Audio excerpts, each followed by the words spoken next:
And now to our last case study, which is Fiona and Scott from Keele.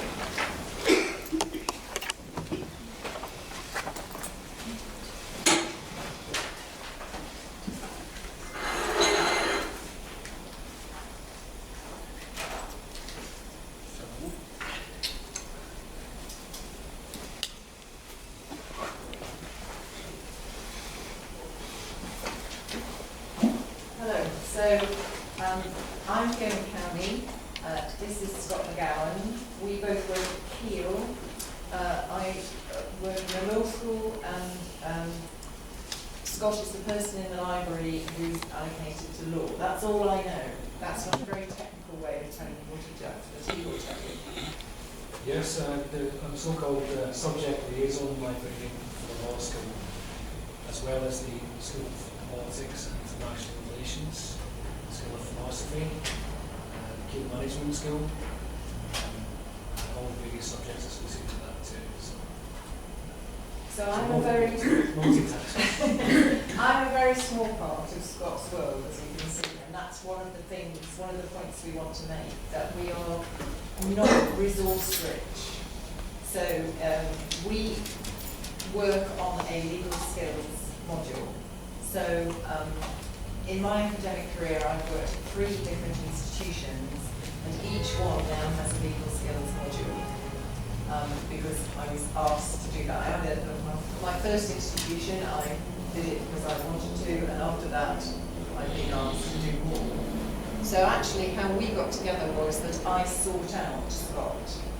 So when I got to Keele, I thought there must be somebody in the library that's responsible for law, and then I found Scott, and then we started working together. So Scott's going to tell you about some of the things we do. Sure. Well, I started at Keele as a copyright officer, actually. I became the law librarian 1 year later, when the person who had done that job retired. I got given the job in August, so I had quite a condensed time to the first year of qualification. But I had a bit of trepidation at the time when I was appointed as a librarian, because I thought, well, how can I get involved with the law school? How can I knock on the door and make the case to be involved? And Fiona made it very easy because she went with me. So. And it was within the context of being part of a legal skills module, which we've worked together for the last 6 years on, and we've taken a variety of different approaches.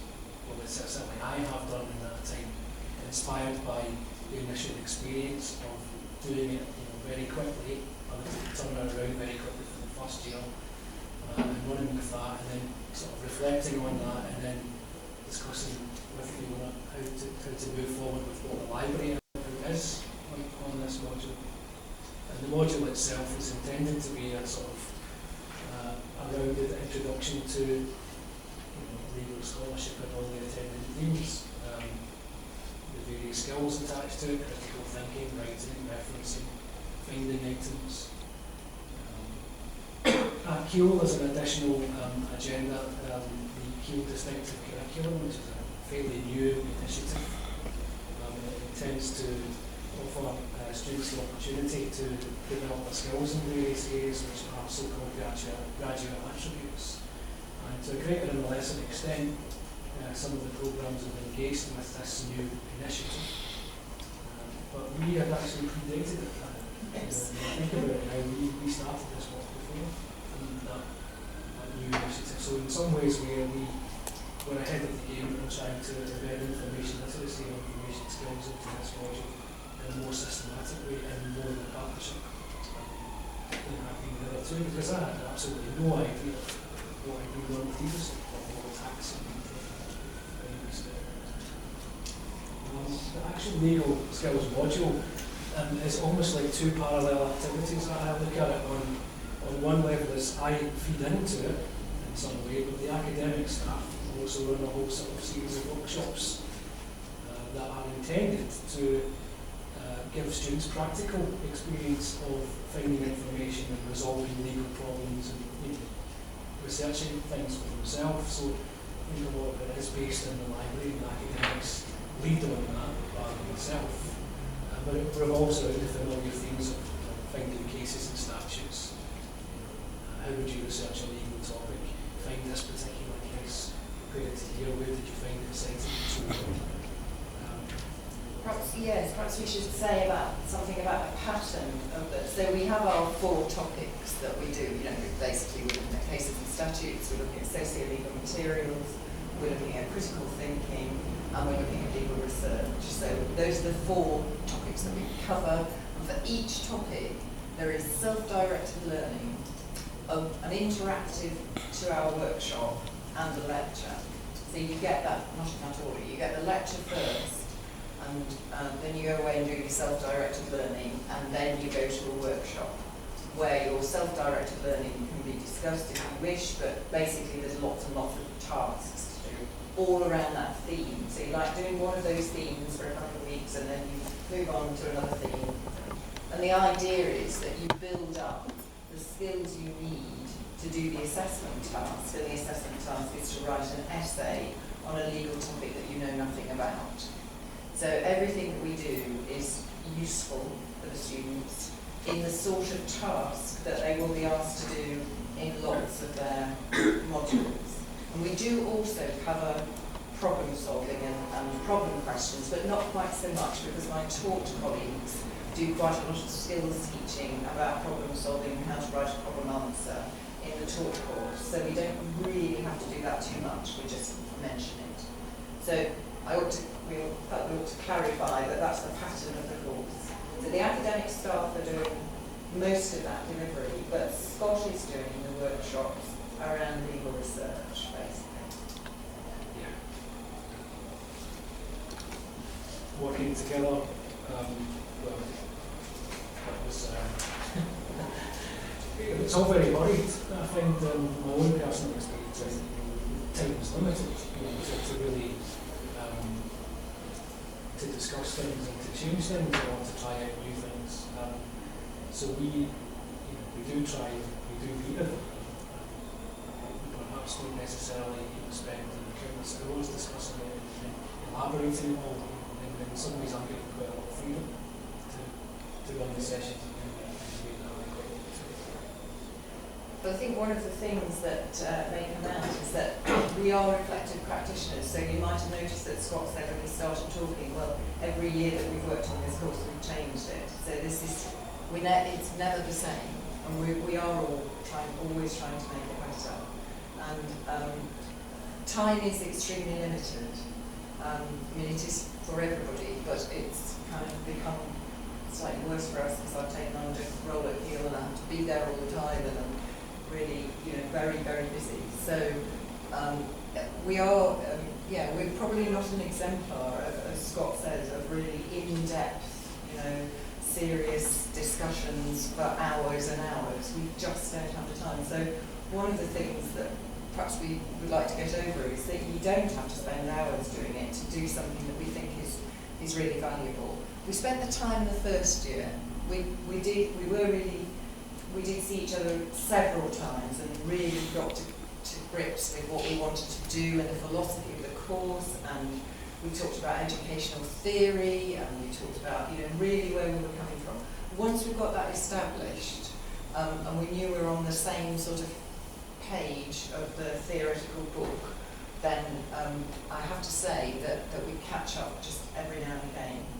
And one of the ways that we've improved the course is that we try and concentrate on a different aspect of it each year. So we really haven't time to rewrite the whole thing, but we might write the independent study bit, we might concentrate on, and we might rewrite that bit, which, Scott will have ideas about that, but basically get the academics to think about that. And then, another year, this year we're going to concentrate on the lectures and on Scott's interactive library session, the research sessions. So we've recently acquired a learning technologist in the law school. So we're going to try and exploit him to see if we can make it more exciting and so on. And we're interested in ideas like flipping the classroom and so on. And we might be able to use our learning technologists to do things like that. So, to speak a little bit about the tutorials that I've done in the last few years and the things that I've tried out.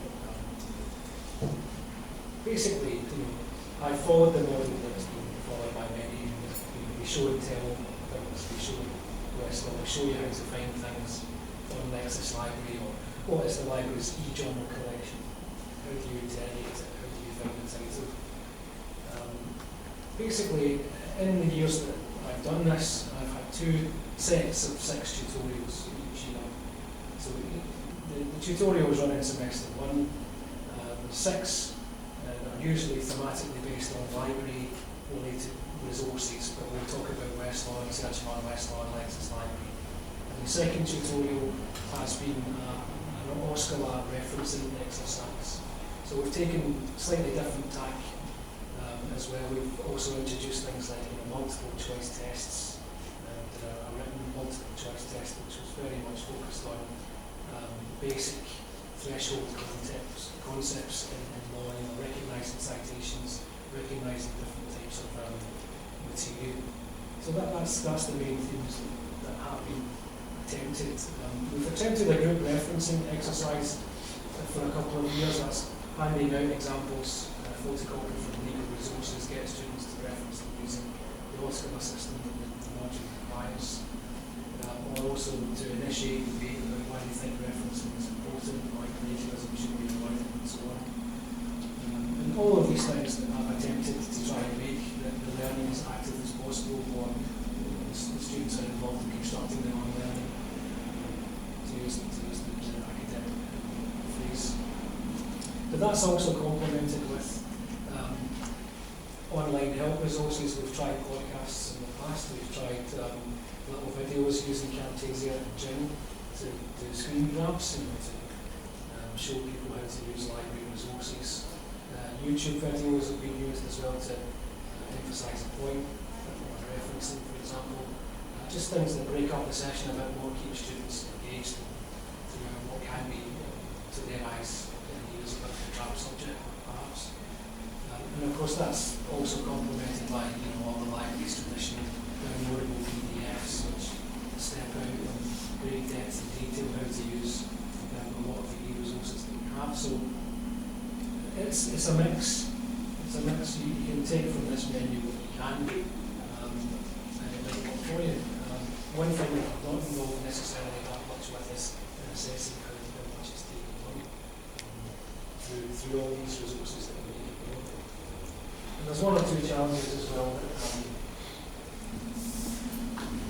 are associated with this. The average attendance for the library theme sessions that I run tends to be around the 50% mark.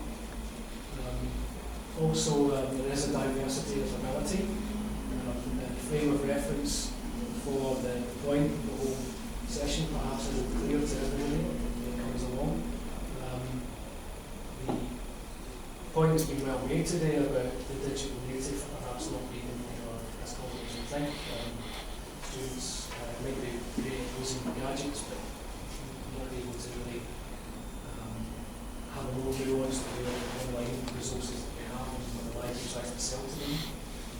And because of that diversity, there's some students that it's quite elementary for them and they think that you're wasting their time. Whereas others are completely, this is all new, this is all completely different. I'm trying to, struggling to keep a grip on what you're saying. So, and for me also, at the same time as we do this, you have to do lots of other teaching. So usually my average teaching an upload in the first semester is about 50 hours. So the legal skills is 12 hours and 50. So it's difficult to, in 1 year I couldn't commit to doing 12, for example, I would do 6, to make adjustments for learning sessions. So there are challenges, institutional and pedagogical, as you can say. It benefits, well, for me in the library, being a visible teacher has helped because I think in general the students know who the librarian is, they know what the resources are, at least they know that much. They know where to access the material from the library website if they could do it. So I think that with my working relationship with the school has benefited from staff. And I think in general, overall terms, our NSS score has gone up for the law school and students, which either implies a great recognition of what the library has or just a raising of awareness from the library's point of view. So that's all positive. As to what the students feedback to the modulators and their evaluations, that's something. Yeah, that's right. We always get very good feedback. So although we're angst-ridden about could we do better all the time, and actually the figures are good. Well over 90% of the students are saying that they like the module, find it valuable, very much or much. So the feedback is very good and very positive. I mean, the feedback on the assessment side is slightly less good, but that's true of every time you ask about assessment. So there's still, 75% of them saying that, the assessment is fine, So the feedback that we get is very positive, but we are always looking to improve. We always think that we could do something more exciting, better, more engaging, whatever. So that's what we're going to do. So we are, as it says on the last slide, we are going to try and hog the learning technologists to make this so ambition and to enhance our learning and teaching activities. That's our ambition. So thank you very much. Thank you.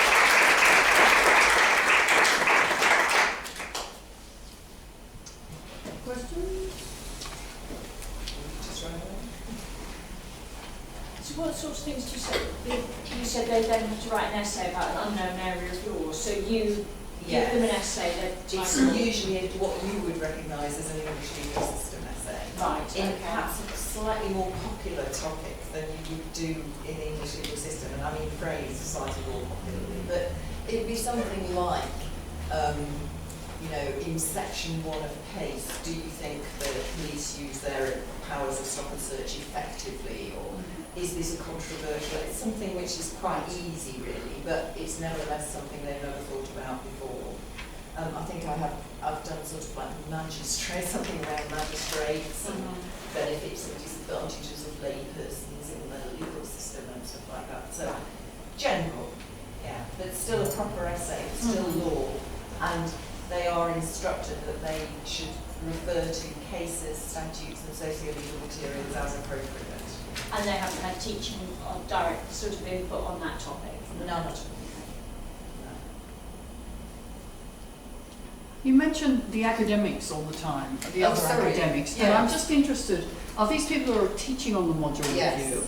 And what about everyone generally at Keele? Is there a sense that it's understood, is it a separate module that, Fiona does, and we all do, the other thing? Oh, all right. I was hoping you weren't going to say that. Well, it's partly my fault that it is because I've been so busy. Yeah. We do have a teaching forum, and I have told the teaching forum about what we do, and people are quite surprised. But I think that's something that I need to plug away at a bit more, but it does rather involve me spending time. I don't have anybody on the teaching team whose real obsession is legal skills apart from me. So although I have experienced and less experienced colleagues, all of whom are very enthusiastic about it, they're happy for it to be my baby and my obsession, and they kind of mosey along with it. So they're not necessarily ambassadors for the module in the same way that I am, within the school. And it just is because I haven't had time. I'm aware of that's a gap. I did have time to work with Tort, so that I know that Tort is doing the problem questions, and I know I don't have to do about that, so we have liaised. I haven't managed to really inform all my colleagues, and it's not that big a school, exactly what we do. So I'm sorry about that, but no, I haven't. No, and I was just thinking, does it help that you're fairly senior, and you came in as senior, and that you actually can get them on board if you just had the time to talk to them? There's not going to be, we're not interested, we're not going to do it. I think I'm very lucky in that sense. I must tell you, I was once invited about 5 years ago to talk about the LSE, and the head of school just said, would you come and talk to my colleagues about teaching legal skills? So I said, yes, that's right. So I went along, And it was a huge room like this, and they were all sat round with all these famous people from the IC. And I walked in and said politely, well, you know, as I've been invited, I'm going to talk to you about people's skills. And it was total blank. Anyway, I carried on, and I had this slightly interactive session where I had to do things. So, and when they got the chance to say it, they said things like, well, we didn't have to do this when we were students, and we really don't see the whole point of this. And similar things. Anyway, they were all extremely grumpy, and I was so glad to get out of there. And then I discovered, because afterwards I sort of, you know, collared the people I knew and said, why were they all so grumpy? They said, the head of school just dumped you in it. He didn't tell you that that was a research day. And then you popped up and talked about teaching legal skills. So I now can understand. But, you know, it's not a situation like that at Keele. They would be more friendly. But I do appreciate that it's not the same everywhere. So just link to that, he said that sometimes it's also the same perspective from the students, saying that Leicester we also have lots of postgraduate, and we're talking about something like bumbling, and because they said, why do I have to do this? Why do I have to learn to do second use the computer? Of course I can do that. Yeah. And sometimes it does create a bit of a barrier. It is very difficult. I think what Scott was saying, you know, some of the very bright undergraduates who really could do this, but they, you know, they read how to study or they could do it themselves. They do get a bit, but I suppose how we overcome that is that we break down some of the tasks into actually quite small and specialised things. So, and just try and make it as interesting as possible. So we overcome that by saying, well, the kind of boring, the stuff that you're talking about being boring, we have it like in podcasts or on the KLE. When we're together, we're actually doing something more interesting. So we do try and push content a bit more out onto, like, lost you, like you were saying, you know, push that out into podcasts or get them to read an article before they come or whatever it is, and then in the session they may be learning something they haven't done before, you know, with stuff that's more unfamiliar. I think if I was doing it with postgrads, I might take a slightly different approach, very much more based on the actual course that they were doing, and the idea that you were talking about of getting authentic materials from that they're going to be using in a few weeks, I think is a fantastic idea. I mean, I've used authentic, we always use authentic materials, but to do the ones that are actually going to be doing in 2 or 3 weeks, that's a really smart idea in my personal opinion. And I have to say, from an academic, I don't think how many people are librarians or academics here, but if you're a librarian and you're wondering how this could happen in your institution, the first course that I ever started, I was a very junior lecturer, and there was no space in the timetable. We had 4 modules running through the year, and there was no space for a 5th. And I persuaded colleagues that if they all donated me a couple of hours from their module, they could still do everything that they wanted to do in their modules. They didn't have to change it a bit, but the timetable would allow space for legal skills to function across the year, and that's how I did it. So it's possible. Also, I mean, it's a fundamental benefit to you as an academic. And I suppose the chance is to articulate back to the department to say, if students can find stuff and understand it and engage with it, you'll have more fun, they'll get more active with classes, and then actually when students get better grades and will be happy. Yeah. So that point about skill, don't do skills, well, it's fundamental to their engagement with you as an academic and people should teach them. The problem is that when you're in a silo module like we are, the students need to practice these skills all the time, and they don't. So I can't force my colleagues to make them practice the skills, and I can't force them to talk about skills in the right way to remind the students that what they're doing is skills. And that's really, I think, what Rosemary was talking about, and what I would like to do is to make all my colleagues at least a little bit more aware, and could you actually mention it? Because they need practice. So the colleagues will come to me and say, well, you can't have taught them to do that because they can't do that. And I'll go, yeah, we had a workshop and this and that, and all this, blah, blah, blah.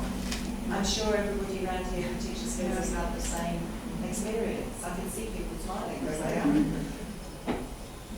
I was just going to say that the other thing that happens is that everyone thinks everything should then be in the skills course. Oh, yes. So there's no need to embed it in the main courses because it's also, they will come and say, Yes. well, but their first piece of coursework's in next week and you haven't done the citation yet. And it's like, well, I was actually, we were trying to do, this is precedent and this is, which they also needed to do their coursework. So we can't do it all, but there's a real sort of like, well, why haven't you done this in skills? And then we never need to practice it again. Yeah. And that's, I think, why sometimes you get these very condensed legal skills courses, like 3 weeks of intensive legal skills. But then, like you said, they don't practice it. It's gone. They do it. The trouble is that all colleagues don't think like teachers. I think to teach skills well, you have to think like a teacher. So it's very interesting to know how many skills teachers are actually teachers by background. So, you can tell, can't you? I was a primary school teacher. Before I did this job, I was a primary school teacher. You can tell. So it's fine. But not everybody has that mindset. And I also do get I've learned over the years, never ever have a thing where you have to sit around and discuss what might be in the legal skills course. Because they will tell you what should be in it, and then when it comes to teaching it, with all their ideas in it, they run a mile. So I've learned never not to ask in a way that actually commits me to doing it. And it is that sort of waste paper basket thing, that every time they come across a problem in their courses, it could be resolved by legal skills. Well, on that really positive note, thank you. Thank you too, and thank you to everyone.